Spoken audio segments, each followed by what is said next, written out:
ভারতের আসামে বন্যা পরিস্থিতির কিছুটা উন্নতি হয়েছে, তবে এখনও বন্যায় আক্রান্ত অন্তত 7টি জেলা। সরকারি তথ্য অনুযায়ী বন্যায় ক্ষতিগ্রস্ত মানুষের সংখ্যা 1,78,00,000 দাঁড়িয়েছে।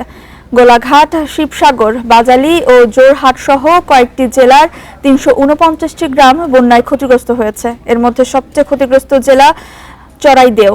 এবারের বন্যায় আসামের 15,000 হেক্টরের বেশি কৃষিজমি পানিতে তলিয়ে গেছে। এছাড়াও ক্ষতিগ্রস্ত হয়েছে প্রায় 7,000 গবাদি পশু। রাজ্যের দুর্যোগ ব্যবস্থাপনা কর্তৃপক্ষের তথ্য মতে শনিবার পর্যন্ত মৃতের সংখ্যা 82 জন। গত 24 ঘন্টায় রাজ্যে কোনো প্রাণহানির খবর পাওয়া যায়নি। কর্মকর্তারা জানিয়েছেন, রাজ্যের দুর্যোগ মোকাবেলা তহবিলের জন্য 370 কোটি রুপি বরাদ্দ করেছে কেন্দ্র সরকার।